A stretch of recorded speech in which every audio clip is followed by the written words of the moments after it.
Welcome to the Final Score Network and the Final Score Podcast, presented by Team Anders Realtors.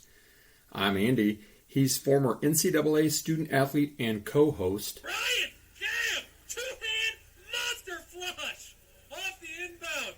Ryan, cam, slam, jam. Subscribe to us on Podbean, the Apple Podcast Store, Spotify, or anywhere you get your podcasts.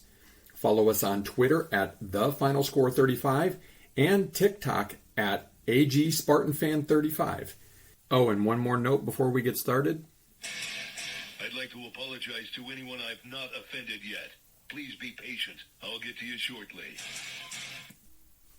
Welcome into the 123rd edition of the Final Score Podcast. May 8th. Weather's starting to get a little better. Rainy today, but the rest of the week looks great. It's great for us golf people and those that just don't like the winter and the cold. So we're moving on up. Lots of stuff happening right now. MLB's in full force. Hockey playoffs, all going well there. NBA playoffs, don't really care about that. Watch a little bit, but not much. Golf, we're 1 week away from the second major of the season. And then we played some good golf this past weekend. We'll review that course later in this episode. Then next weekend we're playing Arcadia. Yay us. I can't wait. The weather's looking good. So we'll jump in. Go to the podium as always. I'll start. LeBron James' son, Bronny James, committed to USC on Saturday. Now, this has been a very public, it's where's he going to go? Is he going to USC? Is he going to go to Ohio State? Is he going to go to Oregon? Is he going to go to Howard or something like that? Let me tell you this right now. It's a clown show because of who his dad is, and his dad wants this to be a clown show, so he's all eyes on there. Oh, Bronny James. Yeah, is he good? Yeah, he's a good player. But is he a 5-star recruit, top 25 player like he is on every single thing? No. He's like a 6'3" shooting guard that isn't overly athletic. If he was anybody else, if he was a plain athlete, if his name was Bob Smith and he was the way he is, he would be probably a 3-star recruit. He's a 5-star recruit because of his stupid dad's name. It's ridiculous. I don't understand. They're like, oh, he's going to be a lottery pick. Guarantee you he won't be. Michael Jordan's kids didn't have this kind of fanfare, and they were not very good. No. I mean, he's good, but he's not that good. I don't buy the hype. I've watched him play before. He doesn't even play that hard. It's all because of Daddy and what Daddy can do for you. I'm tired of him. I'm tired of his family. They're annoying people. This guy's not that good. He's not a 5-star recruit. He's valued on 3 to have an NIL value of $5.9 million because of Daddy. It's like Arch Manning. It's ridiculous. Let these guys play before you value them and give them money. Ridiculous. My podium, a little different kind of take here, but in light of the Kentucky Derby this past weekend, always fun to watch that one and, pick a horse with a cool name and throw a couple bucks on it and bet on it. The horse Ryan and I picked, can't remember now, it was already verifying. Cool name, was out in the lead for about the first half of the race and then fell off. I don't know, he finished like 7th or something like that, whatever. Fun while it lasted. Anyway, on a more serious note, WTF is going on, maybe especially at Churchill Downs. Last week, there's not just the Kentucky Derby, there's the Kentucky Oak, and there's tons of other small races leading up to. There were not 1, not 2, not 3, but 7 horses that had to be euthanized. 7. 2 that I believe were scratched from the Derby itself that ended up being euthanized. 1 is Saturday morning. That was a scratch and a euthanized because he got injured. Like, what are they roiding these horses out with, Bob Beffert? What are they doing? How are they training them? I don't pretend to know anything about it. All I know is that these horses are majestic, beautiful creatures. And I remember watching a race once with, as the family, as we usually do. I think it was like 7 bells or something like that. 8 bells. Can't remember the horse's name. Broke both front legs and finished like in the top 4 or something of the Derby that year, and then had to be euthanized right there on the track. Like, I'm not some PETA freak. I'm not some like animal rights activist, but like that causes me to scratch my head a little bit. Not one, okay, once in a while it happens, I get it, like freak injuries, the racing, they bump and, they're running hard and everything else, but 7 deaths in 1 week, that's not right. Something needs to be looked at. Either they're drugging these horses up, trying to squeeze the maximum out of them, and maybe they're masking it and they're hiding something. I don't know what's going on, but let's get back to the old days. Like, here's a case in point. Secretariat, great movie, by the way, if you want to watch a really good movie. 1973, I believe it was. For a long time, first Triple Crown winner in a long time. Then it was a long time until after that there was another one. He still holds the records for the Triple Crown. That's from 50 years ago. I know because I turned 50 last weekend. 50 years that record has stood. That's a horse that didn't tamper. They found he just had a bigger heart than usual and he could pump more blood. That's a natural, quote-unquote, defect. That's an advantage. Not shooting him up, not whatever. Like, they got to figure something out because these horses are also valued in the millions of dollars. And then to have to just put them down like it's a stray dog, I don't get it. It's disappointing for something that's as fun to watch. It'd be like if 7 drivers died in Indy time trials and pole position stuff in the race this month down at Indy Motor Speedway. Like, imagine how you would feel about that. That's kind of what I liken it to. Except for you had 7 race cars die, basically, and 7 racehorses. So it's kind of ridiculous. I don't know what's going on, but we're in silly season, so I thought I'd bring that up. Yes, it is very silly. Well, that's a good topic. All right, speaking of silly, tee-up of the week. This just came out today. Bob Huggins in some hot water. It was funny what he said. He was goaded into it, but still shouldn't have said it. Said a homophobic slur on a radio station in Cincinnati in reference to Xavier, because he obviously coached at Cincinnati. The crosstown rivalry, very heated in basketball especially. There have been some big fights in that one. But he said a homophobic slur, and now he's being reviewed by the university, and I don't think it's going to be good for him, because in today's day and age, you can't say anything like that. It doesn't matter what you think. You keep your comments to yourself. He's probably toast, if I were to guess.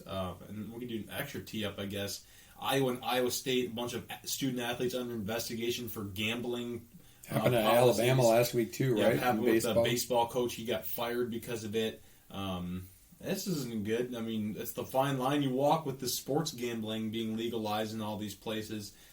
Just like the fine line you walk with the NCAA allowing pay for play, basically, with these boosters and NIL crap. And you think these athletes, these college athletes, would see they're getting suspended for 6 games to a season in the NFL for this kind of stuff? Pete Rose banned for life from Major League Baseball. You'd think that, I get it, they're kids and it's fun and they think it's harmless, but it's pretty clear, I think, Ryan, even as parent of, you and Rachel as former college student athletes, even the parents hear about the no gambling stuff. Like, it's not a surprise. Yeah, you can't do that nowadays. You can't. I know it's tempting, it's out there, whatever, but you can't do it. If you're going to do it, don't get caught. No. Exactly. All right, that's the tee-up of the week. Let's move to the par 3. Yeah, par 3. Let's talk. There were quite a few rule changes that came out in college basketball last week. Ryan, I'm going to read them and have you respond to them, and I'll respond to them. And then there's a couple of football ones that I don't think we've touched on. Real quick, let's talk about, Dickinson to Kansas. Good riddance. We don't have to play against them. Yeah. Well, do we have to play Kansas in the champions? It's Duke. Oh, it's Duke. Okay. Yeah, good riddance. Good. Somebody like that deserves to be at Kansas. I'm sorry. Kansas is a storied program, but clearly they cheat and get away with it and have it. And Boo Booey's coming back for year number 27. Northwestern could be good again. Yep. All right.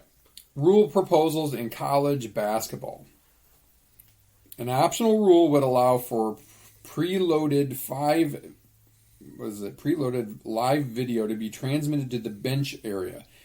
This has been an experimental rule for the past 2 years. I don't know really what that means, but I don't know. So that's just a rule proposal, so that's meaningless. I don't know what that means. Officials would be able to review goaltending, basket interference calls during the next media timeout to ensure the calls were accurate, as long as the official calls it on the floor. If there's a foul on the shooter while the ball is in the air with a goaltend basket interference, The review would be immediate to properly adjudicate the potential free throws. Any thoughts on that? I like it. I like that. I think it's a good idea. It's not delaying the game during the game. Yeah, and I mean, like, I think the only thing that I have is, like, if it's clear and they missed it, somebody should be able to buzz them and say, hey, look, dude, you missed the goaltending. Like, I don't care if it's the next TV timeout and cost 2 points. Like, I get it, it's not ideal, but and mistakes happen. But if you can fix all the other stuff, why can't you fix that? Why can't you fix that? So that's my thing there. Here's an interesting one in the wake of fights that happen more often than they should. Non-student bench personnel, non-student, would be allowed to serve as potential peacekeepers when an altercation occurs. You know, right now nobody can leave the bench or it's an automatic ejection, like in a fight. Right. I kind of like that. I like that it's to push keep the student athletes, but if there's like a grad assistant or something like that, Captain agrees. If there's a grad assistant or something like that, I agree. It would probably stop things from escalating as much. Under 2 minutes, when a coach requests an out-of-bounds play to be reviewed, that team would be charged a timeout if the original call is not overturned. Yeah. Yeah, so penalize them for basically delaying the game. Yeah, I really like that. We all know the pace of play in college basketball and college football it's slow. is it's ridiculous. Very, very slow. It needs to be better. Games should be under 2 hours with media timeouts and all that jazz. These games are going 2 hours and 20 minutes with fouls nonstop, this, that, and the other thing. We need to speed these up, and I like that. I thought this was already a rule, but anytime the ball hits the rim and the offense retains possession in the front court, the shot clock would reset to 20 seconds. I thought that was a rule. I already thought that was a rule. That makes total sense. If a player is called for a foul and instant replay officials see that a foul is a direct result of a flagrant one or a flagrant two against the player who was originally assessed to foul, officials would be allowed to remove the foul on the player who was flagrantly fouled. I can't think of a case where that would happen, but that would be like, I hack you basically in self-defense because you're flagrant fouling me. They call me, they review it, you get the flagrant because you threw an elbow. Yeah, like a retaliation. And I don't get the foul. That's kind of confusing. I don't know that really happens that much, but I mean, I guess that makes sense. Yeah, I don't know. Because again, if you can reverse certain, why not correct everything within the flow of the game? I mean, I don't understand why you would correct some things and not other things. A timeout would be able to be granted when a player has possession of the ball, even though the player is airborne. Yes. That's an old rule that they went away with for a while. Yeah, they should have that. If you have possession, I don't care if you're an inch off the ground, if you're a foot off the ground, if you're flying over the table, if you're not touching anything out of bounds, you should be able to call timeout. Yeah, 110%. I don't know why they ever took that rule away. Yeah. If a player commits 3 flagrant one fouls in a game, I didn't even know that was a thing, the player would be disqualified from the game. When you were gone. So now they must have raised it up to 3. What? Why? Well, so let's make it a rougher thing. 3 flagrant fouls. That's dumb. If you have 2 flagrant ones, you should be tossed. I'll weigh in after on this one in a minute. Players would be allowed to wear numbers 0 to 99. No, this isn't the NBA. Here's my reply to that. It's gross. It's disgusting. I don't need to see, for starters, 0. 0 is stupid. 00 is even dumber. I'm going to throw out a Jim Gamism. It's not even a number. Like, I don't even want 0 or 00 to begin with. And now you're going to let, like, 99. Dennis Rodman 99. Let's make this more about the individuals than the 47. Teams. The uniformity of 1 to 5, and then 10 to 15, 20 to 25, 30 to 35, 40 to 45, 50 to 55. You know, it goes back to officials being able to show like 5 and 5 on each finger, right? Like, but the uniformity and the team game of that. And here's the thing: is if you retire numbers, a place like Carolina or Michigan State that has a lot of numbers retired, just retire them, but don't let people not wear them again. Like, like make it an honor thing. Like the number one at Michigan, for example, in football, is an honor. Like Anthony Carter wore number 1. He was a great wide receiver. It's an honor to wear number 1. Tom Harmon, remember he was whatever when Devin Gardner wore it. That was stupid, by the way, but whatever. Like, there's a tradition to that. Like, I think at Michigan State, a 24, a 33 for EJ, a 32 for Kelser, 24 for Respert, 12 because this happened with Neitzel. Neitzel wore 12 and then switched because Mateen Xavier wore 23. Xavier wore 23 with Draymond being retired. Yeah, so I just think if that's the problem, then schools can hold out their own rules or whatever. Don't retire numbers or retire, but 0 to 99, that's stupid. It's dumb, and all you're doing is you're going to the individualism of college sports, and there's no more bastion of anything that's amateur and team oriented already. People like Keon Coleman leaving Michigan State because he has 59 offers to make more money. Who knows why Peyton Thorne really left? I didn't read his letter. I didn't really care. See ya. Whatever. Thanks for your time. Thanks for handing it off to K9 a couple years ago and bringing us to success. I don't need more individualism. I don't need these turnover gadgets on the sideline for football. I don't need chains. I don't need all this me stuff. I want team. I want like old school Penn State, Notre Dame, no names on the back of jerseys. Like, to me, that's what college sports should be. Certainly not being able to wear number 99 with your blue and purple hair and your mohawk. Like, gross. Hate it. Disgusting. But then, like, Grady Dick could be number 69. And then just ridiculous. Yeah, I hate that rule. Please, God, don't let that happen. I can't believe this was a thing. Schools would no longer have to submit a waiver for a player to wear religious headwear, provided it's safe for competition.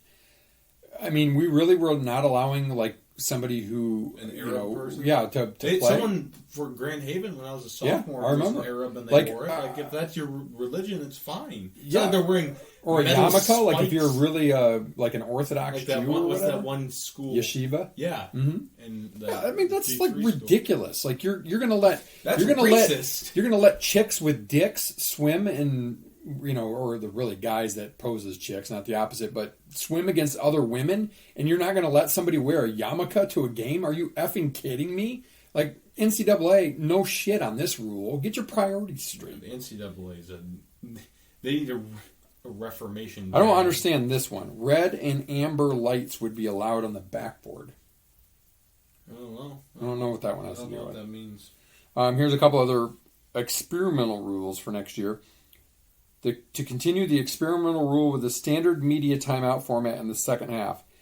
This is interesting. First dead ball under 17, then 14, then 11, then 8, then 4 for any interested conference. So what we complain about timeouts and flow enough, and you're actually offering them another one? I didn't even know that was an experimental rule, but I can tell you now I hate it. Like, I watched Division III basketball for 4 years, and minus the Calvin Hope game, which was on TV, and even those were fast, those games took an hour and 40 minutes tops. That's what it should be. You don't need all this song and dance and all these timeouts. It's like garbage. Like, cut timeouts out. Don't add them.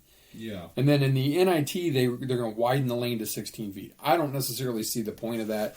I get it. You're That's trying good for Zach Edey. you're trying to, because he can just sit in there more. How about you just call 3 seconds? That would be one. Yeah, well, that's that a would be novel one concept, helpful isn't thing. it? All right, so that's one set of rule stuff. And no, Apple, I don't want to do my rapid security update. All right, so the other one that came out is super interesting. We've talked about this with Coach George on this before. And I'll just start it with this. Our goal is to try to reduce the number of charges that are called. All right. The NCAA Men's Basketball Rules Committee on Friday proposed a rule change for next season to the legal guarding position on the block charge scenarios involving defenders around the basket. Mm-hmm. Under the recommendation, a defender would have to be in position to draw a charge at the time an offensive player plants his foot to go airborne, i.e. you can't slide underneath. Well, that's good. If the defender arrives after the offensive player plants a foot to launch toward the basket, officials would be instructed to call a block when contact occurs between the two players. Duh. That's right. A no-brainer. A secondary defender still would have to be outside the restricted area arc to legally draw a charge. Totally agree with that. Currently, defenders must be in position to draw a charge before the offensive player goes airborne. And not with that first step. I think the first step will stop a lot of that garbage. All rules proposals must be approved, blah, blah, blah. So basically, block charge. Our goal is to reduce the number. I agree. I think that this whole notion that, you could be in legal guarding position, but you're sliding right in front of somebody at the minute, unless somebody's shoving off or dropping a shoulder or throwing an elbow, I have a huge problem with the inconsistency in the block charge call. Yeah, I do too. It's annoying the way that it's called. Yeah. All right, so I don't have these in front of me, but let's talk about a couple of the college football rules changes that were instituted to speed up the game in NCAA. So one of the age-old differences between NCAA and NFL was clock stopping on timeouts. Yeah, now it's or not on first down. less than 2 Only minutes, inside 2 minutes. I think that's great. That's phenomenal. Because there's no 2-minute warning. I'm totally okay that you can stop the clock on a first down. That's the only time it really should matter anyway. I mean, they're doing this they're not really doing it for the time's sake in the game. They're doing it for the amount of plays or player safety in the game. But for us as fans in the stands, I don't need 4-hour. Yeah, I don't want a game games to start anymore. at 12:10 and get done at 4. That's Right. You shouldn't have to have 4-hour. It used to be 3.5 hours should be sufficient, right? So like there's that. NFL doesn't even take that long. You can't call consecutive timeouts anymore, which I think is good too. Like I don't know how often. I never saw the rule how often that it worked, but it doesn't work really. I mean, unless you get a kicker's going to kick, he's going to make it, or he's going to be like Michigan State and he's going to miss an extra point from the middle of the field and cost him a bowl game. Whatever, kickers are going to make it or they're going to miss it. Doesn't really matter if you call 3 timeouts in a row or whatever. That will help speed up the game. Trying to think of were there any other big ones, Ryan, in college football. I mean, as far as I know, they probably can wear half numbers or pi. I mean, let's just continue with the ridiculousness on numbers.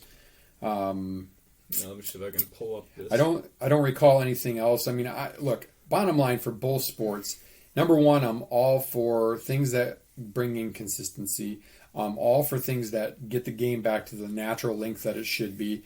And I'm definitely one rule that I'd like to see them enforce more or just get rid of in college basketball is the freaking 3-second rule. Like, call it on a Zach Edey or a Hunter Dickinson. Or don't make it a rule. Or don't make it a rule, right? Like, let a guy just live in there or get him out of there. You can't have it be a rule and don't call it. Or that they enforce the defensive rule that they have in the NBA, the 3 seconds in the key. So a guy like Zach Edey can't just stand there with his hands up in the air for the whole defensive possession. Mm-hmm. Another one of those college football rule changes is not extending quarters. This rule make it so that a first or third quarter would not be extended for an untimed down if the quarter ends in a defensive penalty. Yeah, I mean, I don't know that that's really saves saves potentially 2 plays a game max. Yeah, I mean, it's not like a time maybe. And it's not like quarters in that often on a timeout, but like I don't have a problem with that. I mean, an untimed down, obviously into the half or into the game they'll let it go because that's the rule, and that's totally fine. I understand that, but I'm all for those things that just consistently bring the game back to the length it should be. I mean, geez, when I was a kid, you were lucky if your team made it on national TV, let alone TV at all, and those games flew by because you had your regular commercials and they jammed in the radio commercials and that was it. Like, it's gotten too big, too rich. Find a way to make it work, or double it up like golf does, double it up like soccer does, double it up like other sports do, where they have kind of the live look-in type of thing. I agree. All right. That is shot number 1 of the par 3 out of the way. We got a little condensed bracket this week. I thought about this on the way home. I was trying to think of something kind of appropriate to the season, something we haven't done before. So we are going to do, and not like sections of brackets, but we're going to do 1 8-item bracket, best stadium food. Ooh, I like this. All right. So you got your number 1 seed, hot dogs, against your number 8 seed, Snickers. Hot dog. You gotta go like a good stadium dog with mustard. Baseball stadiums always have good hot dogs. Oh yeah, Michigan State's they're okay. They're not great. They used to be better. The old Tiger Stadium had baseball. Hot dogs. Wrigley Field has great hot dogs. Frank from the baseball games. That's why I love going to baseball games. The food. Really, honestly, like the Whitecaps. They have really good hot dogs. It's not as expensive. Yep. All right. So the winner of that will face off in a similar category. The number 4 bratwurst against number 5, the hot Italian sausage. I don't think I've ever had a hot Italian sausage. Oh, like with the peppers and stuff? Well, I know what that is, but I'll just say a brat. You never had it at Michigan State, that's why. I don't think I've really had it anywhere. I haven't been to a ton of stadiums. Well, we're going to have to put a hot Italian sausage on the I think we get a Blackstone list. I think that means that we need to visit every Big Ten stadium also. I think we should. Except for the big house. All right, and then we've got the number 3 seed nachos with the little thing of cheese, and if you're lucky, jalapenos, against number 6 waffle fries. Oh, freaking the nachos, man! Nachos with the corn tortilla chips, the little cup of cheese that's not enough for as many chips as you get, but then the jalapenos on top of it. That's a good key. And then the winner there will face off against number 2. Hot, soft pretzel with hot, spicy mustard against the age-old pizza slice. And the pretzel, of course. Yeah, absolutely. I get a pretzel at the Michigan State over any food, aside from like a candy bar, probably. All right, you got hot dog versus brat. Hot dog. Yeah, and I got hot dog, Italian sausage, and going hot dog. And then you've got nachos and soft pretzel. Pretzel. And then pretzel wins for me. Yeah, and I'm going soft pretzel too, and I got to go hot dog. Like, you're right though, Ryan. A good stadium dog. I've been to more stadiums than you, but you almost have to just like make it a thing to get a hot dog from every stadium. They're so good. Mm-hmm. Like, it's making me hungry for one now. They're not good for you, but good old, or somebody would call them a tube steak. Maybe Uncle Bob calls them a tube steak. But stadium hot dog. Winna chicken dinner. Runner-up, turkey on a stick at Michigan State, like the turkey leg. Those are pretty good. The brontosaurus legs. The chickie on a stick at Penn State that made Jeff have to crap in a open-air latrine all night for a night. Plenty of other runner-ups, I'm sure. All right, moving on. A quick word from our presenting sponsor.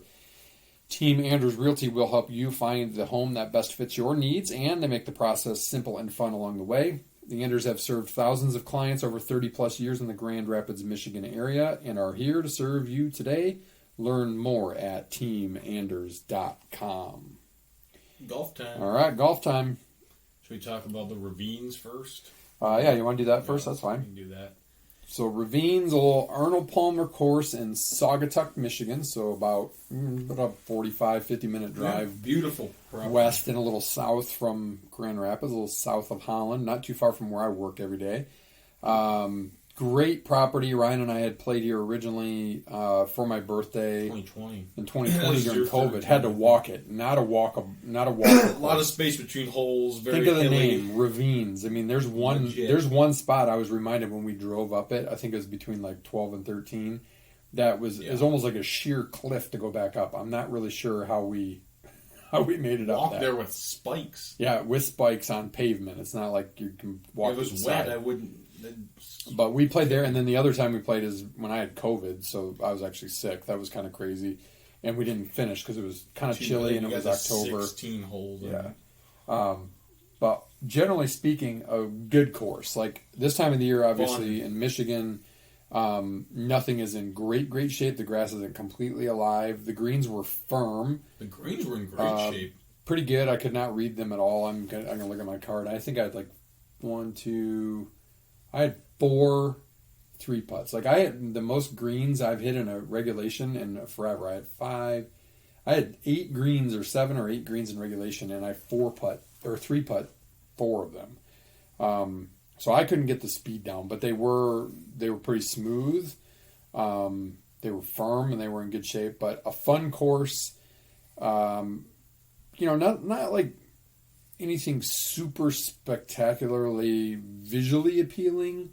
Some holes of interest, like one's kind of an interesting little hole to start. I think that number 6, Ryan, like a dog leg left par 4. That's kind of a fun hole. Tough hole.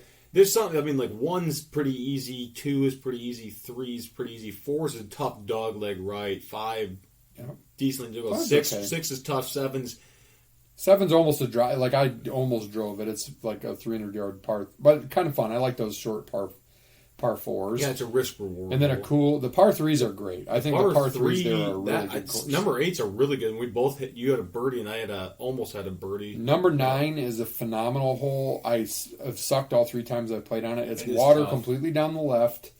If you spray it right, you're going to be OB. It's not impossible. Like it's not so super tight that you can't do it. And it's not that long of a par 5, but then the green is like down. The water. Big trap on the right that guards it. Water guards it front and left. I never played that hole well. I did like a double or whatever my max was pick up on that hole, but that's probably one of the prettier holes, I would say. I think the back is a little bit prettier. Probably the signature hole for me is the 595 from the whites, 595 yard that's par. That's a long par hole. 5 across.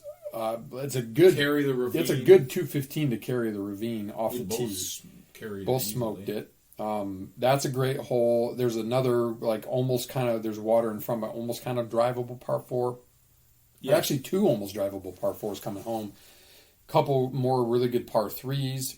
One's a shorty. Par 3s in the back are phenomenal. The one's a shorty, but it's just like it's a great like almost an up north hole. If you miss, you're screwed. And then there's the other one's kind of an up north hole too, where you carry a big ravine. The last hole is very short, like from the whites. Par 5, yeah. 417 par 5, but it's kind of like a target golf. You got to carry, but not go too far. Again. Yeah, so all in all, a fun course. I would play that course all the time if I could, honestly. I know Shane, Lauren on my team's husband, plays it quite regularly. A lot of leagues and stuff out there.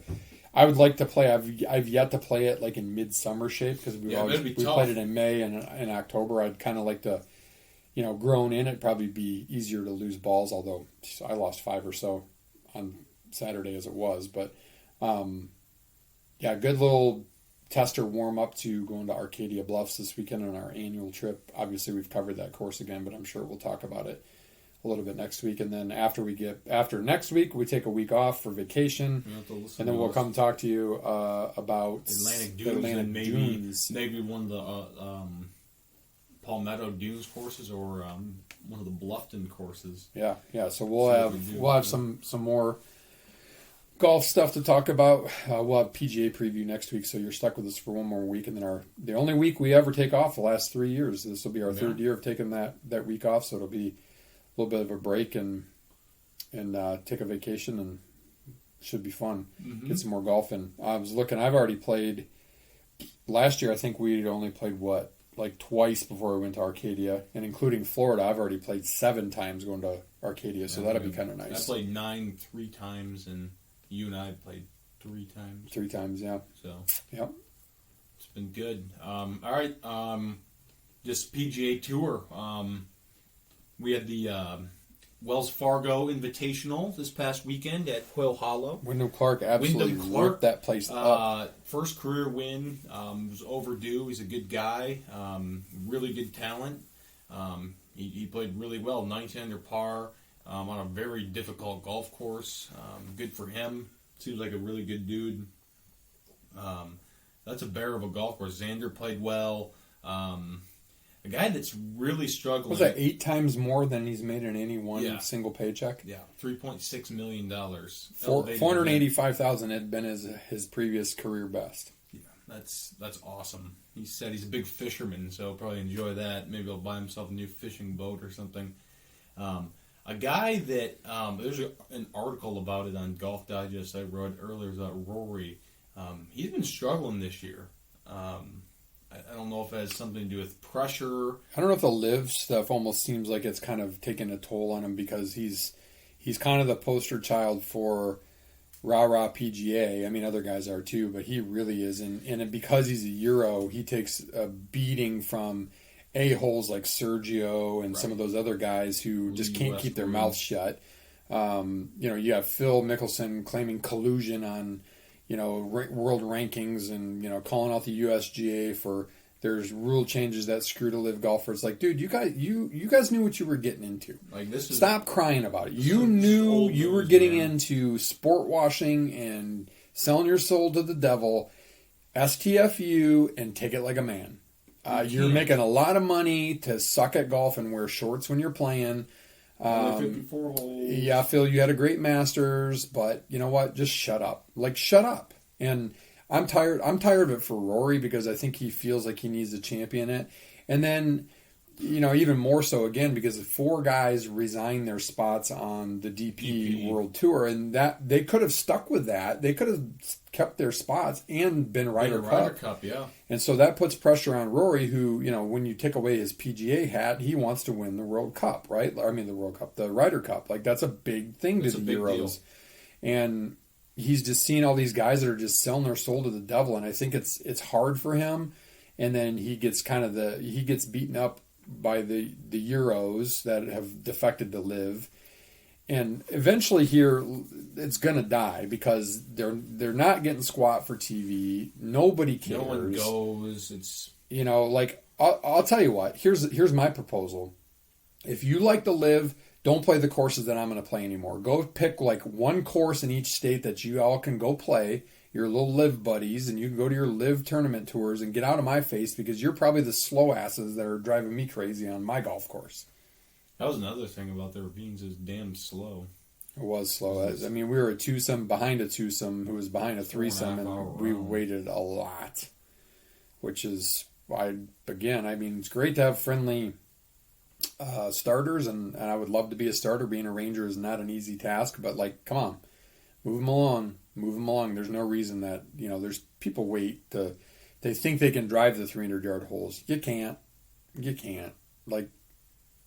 You can't. Yeah. But whatever. Not going to happen. But yeah, getting back to golf, Rory, he's just struggled, hasn't played that well. Miscut at the Players, miscut the Masters, withdrew from RBC because of burnout.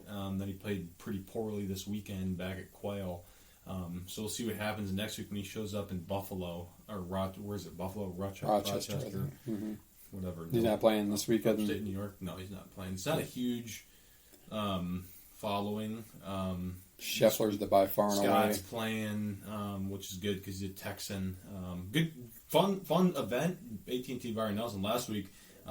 Speaking of, I picked my first winner of the year. Pat myself on the back. Justin Thomas 14th place. So I did pretty well. Your guys not too well. Dave missed the cut. Fitzpatrick did all right. Probably middle of the pack. But big news. This is big news golf-wise. I saw this earlier, read the statement. Jordan Spieth withdrew from AT&T Byron Nelson with a left wrist injury that says it's causing excruciating pain. I don't know what that means for the PGA. Probably means a no-go. He said he's going to take it week to week. That's not something you want to mess around with. That jerker's wrist? Yeah. It's not something you don't. I mean, and the thing is when you play enough golf and these guys and they're hacking out a rough that's way harder than what we're playing out of, Swings or they're really you're maybe swinging hard and you catch a root that you're not aware of or whatever. I mean, and these guys probably have a little bit of overuse anyway because that's all they do is play golf and practice. But I had not seen that, so hopefully Jordan's all right. Yeah, so hopefully he'll recover. But TPC Craig Ranch. K.H. Lee, of all people, he's like an average PGA Tour player. He's won the last two, trying to make it a third. So I guess we can just do picks. I picked him for a three-peat. Why not? He loves that course. And then my other guy, a guy that's played really well sneakily this season, it's Adam Scott. I got him too. I got him and Tom Kim. Thomas the Tank Indian, my guy. Yeah, Adam Scott finished top 5, didn't he, at the Wells Fargo? He did. He played really well. He did. He played well. Terrell Hatton's got pretty good odds this week. He played well he's been playing pretty well lately too. Yes, he is. And he's kind of grown on me. I like him. I always thought like him he was just cranky, but then I watched him on, the Netflix series, and he became a little bit more likable. Like his temper, and mostly it's geared towards himself, not other people. So I kind of respect that. He's and think it's kind of funny. No, I like Hatton. We also used to not really like Rahm or Rory too much either, right. And we like them both a lot now. There's not many guys on the PGA Tour that I would say I don't like really anymore. A lot of them left. It's nice to see Harris English play well last week. Yeah, I'm a big fan of his. He had a really good 2021, and he was kind of banged up last year. Didn't get to play much, and he's done well this year. So happy for Harris. But yeah, Bryson. If anyone hasn't seen, look it up. Bryson DeChambeau. He was looked like some nerd before, and he did his 2020 bulk up. Got up. Looked like a roided out tight end.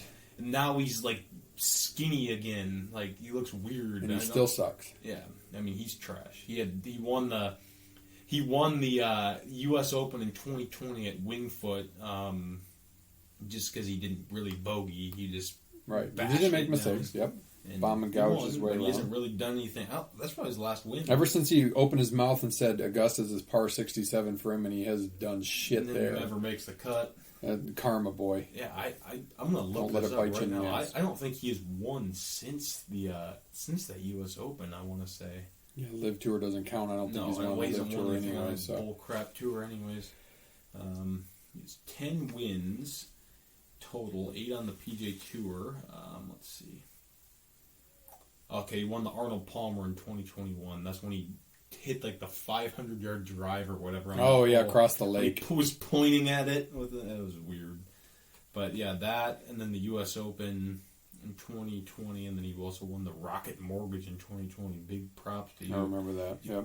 Seeing a name that has not, that never, I mean, he's on Live now, but he never amounted to anything.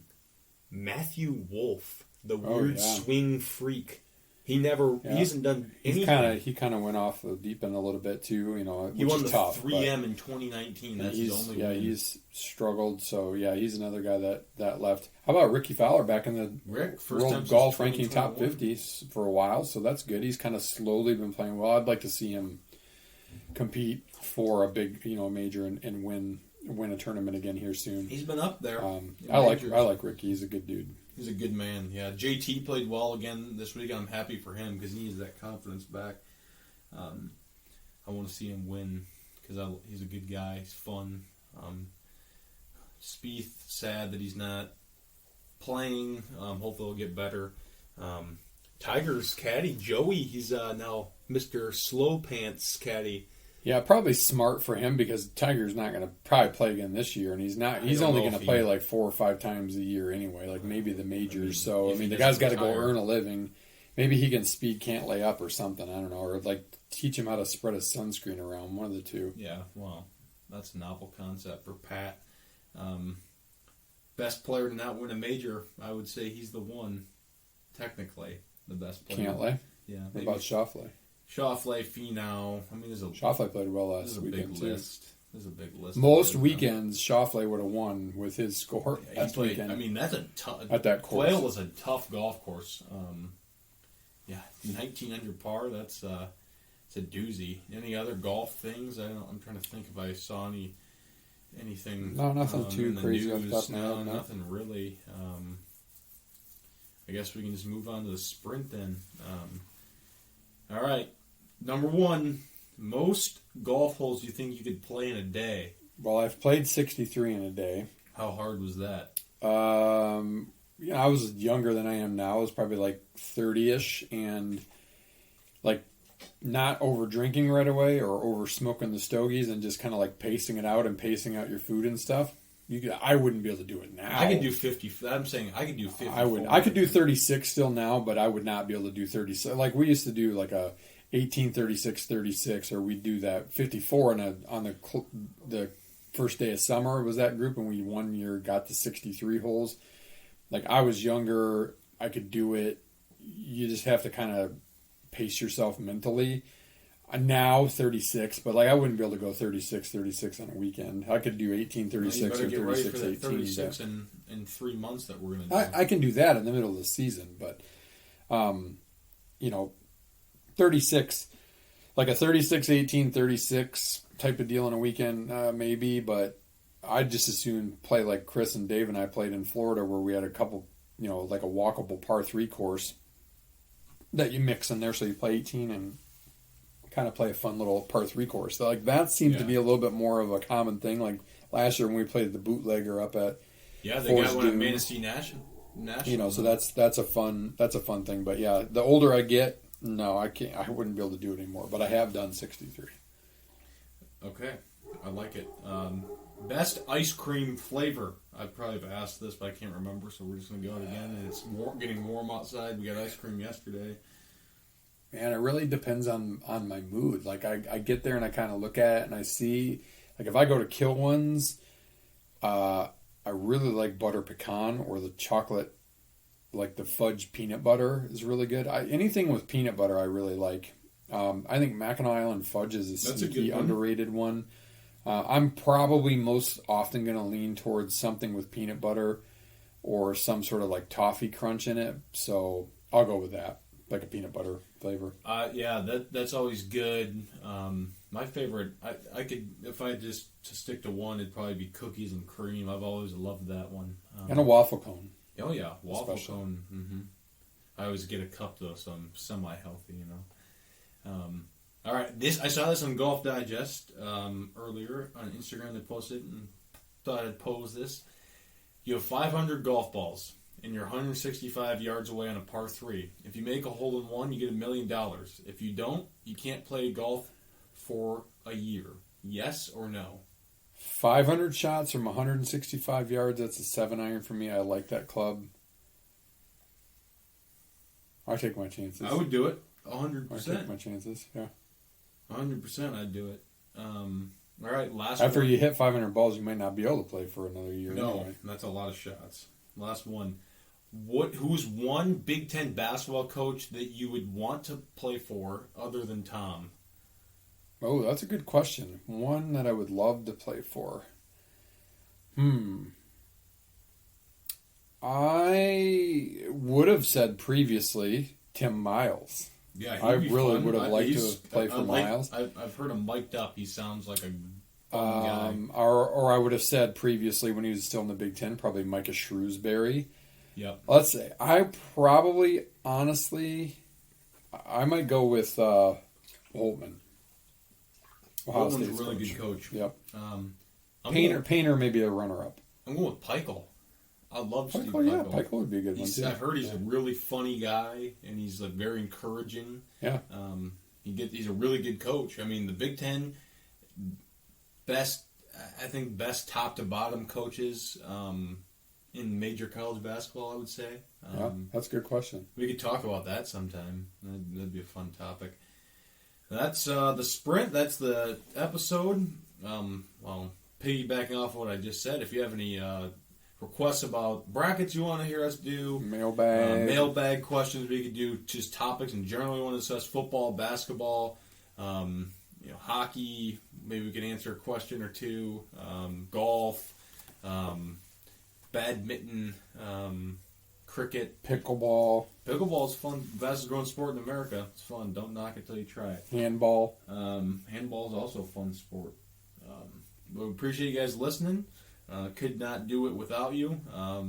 Looking forward to a little PGA action next week, so be ready for that. Get your note cards out so you can take notes and be ready to bet, because I'm going to pick the winner next week. I know that for a fact. We're going to have Mr. Confident. Meantime, in honor of the hoops talk that we sprinkled in today, as Bobby Knight once said, when my time on earth is gone and my activities here are past, I want them to bury me upside down and my critics can kiss my ass.